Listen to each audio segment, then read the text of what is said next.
Hello everyone, my name is Cassidy LaCroix. I'm doing a leadership concepts map for ALEC 202.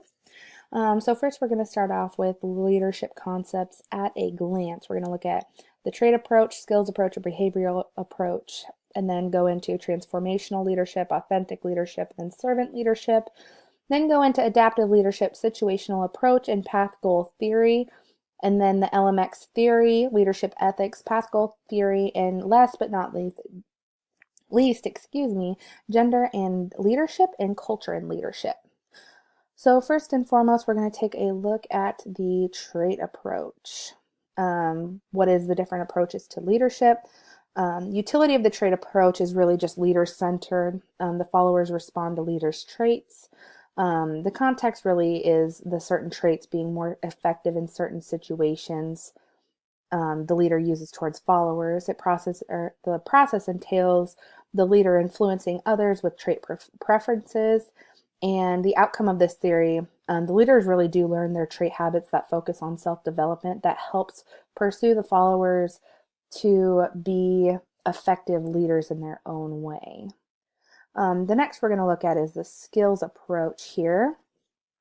So the utility of the skills approach is really just leader development skills. The followers are led and influenced by the skills of the leader. So main reason of the theory, the context of this is it contains the leadership skills, effectiveness, and different levels of management. So the process includes how leaders experience impact, followers, adherence. So the skills the leaders use towards each follower helps them with their development. So the outcome really does provide the improved leader-follower performance. The next approach we're going to look at is behavioral approach. So the utility of the behavioral approach would be leaders focused on the behaviors used in different situations. It's a very leader-focused approach. Followers are influenced by the behavior of the leader, and the context of this approach includes the 5 major styles, which help in incorporating followers being led by leaders based on the behaviors used in certain situations. So the process includes the balance of tasks and relationships, and the outcome of this theory really entails how they can improve behavior within the workplace and using those certain behaviors in certain situations within the workplace. Next, we have transformational leadership, authentic leadership, and servant leadership. At a glance, again, what is the different leadership styles? So transformational leadership here. The utility of transformational leadership, where the leaders empower followers to result in change. So followers trust and believe in the leaders, and it really implies how leaders become social architects for the followers. So the process includes building trust and collaboration for the outcome to be followers feeling better about their contributions to a group and being successful within the group. Next, we have authentic leadership. So authentic leadership is really how leaders demonstrate self-awareness. The followers are inspired to entrust in their leader. The context entails how authentic values and crucial behaviors are developed in leaders over time. And it shows how leaders become more aware of the situations. They're empathetic towards these followers to help in certain situations. And the outcome of this leadership style shows that their sensitivity and uses them in growth tactics to help with this leadership outcome. Next, we have servant leadership. Leaders do focus on the behaviors and putting followers first in this. So servant, so you're thinking of like a waiter waiting on a group here. Followers develop strong relationships with the leaders that are most coherent to them. They pursue the nature of how the followers' needs are met by the leader. And really the process shows how the leaders understand their followers to meet their needs in any given situation. And leadership style meets growth of the relationship between the leader and followers. So again, this is more of a theory that leader is follower focused. It's more of a follower focused theory. Next, we have adaptive leadership, situational approach, and path goal theory. Adaptive leadership is really where the leaders help followers with the behaviors faced with difficult challenges. The followers' challenges help the leader adapt to the needs of the followers. Really, the context and the concept of this leadership value is used to how the behaviors are prescribed to each situation and how the leader adapts. So it's really any given situation where the leader has to adapt to those needs of the follower to be more of an effective leader. It regulates the leadership concept as focusing on incorporating different behaviors in different situations, and it really entails how the leader's intention of helping followers do the adaptive work to help get that and be successful in their workplace. Next, we have situational approach. The leaders focus on the situations. It's more of like a utility of the situational approach. So followers are focused on by leaders to assess a situation the followers find in their work.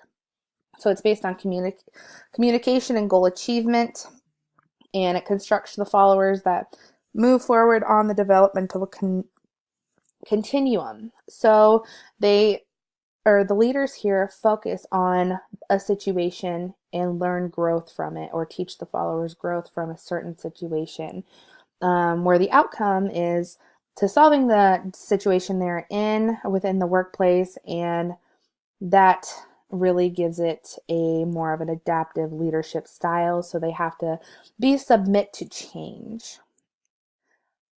Next, we have the path goal theory, where the leader's behaviors are suited to followers' needs. So it's another follower-based theory. They're motivated. They think they're capable of their efforts in their work, and it includes using different effective styles to benefit the followers. The process is more choosing an effective leadership style towards each follower. And the outcome of this style is how the leadership style chosen motivates the followers to achieve their goals. So really, it's creating a path for your followers and end result with that goal. Next, we have the LMX theory, leadership ethics and team leadership. So let's go into the LMX theory. So the leaders are developing high quality exchanges with all of their followers. So the followers are in the out-group members or in-group members. So this is a very in-group focused leadership practice. The leader is mainly focused on those in-group members, and the out-group members kind of do their own thing. It really entails how leaders are aware of how they relate to their followers. So you don't want to be in the out-group's faces as to compare the in-group members, because they're going to do more work for you and continue with that. Really, the outcome of this theory focuses the attention on relationship building with each members of the group. Next, we have leadership ethics. Oh, here we go. Sorry about that. So the leaders learn what they do and who they are in their own sort of style. It's ethic building. It's focusing on how and what style is most effective for you. So it's mainly applied to all levels of organization containing the values of persona. So it's your persona doing what you can do to focus your ethics based on any given situation. The process influences a group of individuals to achieve a common goal, and the outcome comes to terms to better understand themselves and strengthen their own leadership. Next, we have team leadership. So this is all team building, team focusing. Leaders demand the attention and focus of all members on the team. They work together to show areas of strength and weakness, and whoever has the strong points in one area will complete those. Whoever has strong points in another, or say someone's weak in one area and someone's strong in that area, they will switch that to accommodate the needs of the group. Really, it includes team building, which has common goals and they coordinate activities within the group to best put that forward. And it really engages the leaders and followers by deciding which option has the most effectiveness for each persona in the group. The outcomes of this theory really include preparing action plans to correct the highest priority problems and achieving common goals. Last but not least, here we have gender in leadership and culture in leadership. So gender in leadership, I know you guys see this all over. It's really promoting more women into the upper echelons of leadership. So you see a lot of older men dominating the effectiveness of leadership or owning the big CEOs of a company. But really, the followers help decide more ethical, productive, innovative, and financially successful personas within leadership to help promote that. So it provides more of an androgynous conception of leadership by giving the different genders opportunities, and it accompanies for some of the necessary changes in different levels of leadership gender roles. And the outcome of this includes women's career development and opportunity making for both genders. A little touch up on this too is I'm an ag major. You don't see very many women in agriculture. So building upon this, the more women we see becoming more successful shows the different sort of concepts as to a leader role and gender roles being combined. You see more of those women that are getting these roles. So very cool to see that.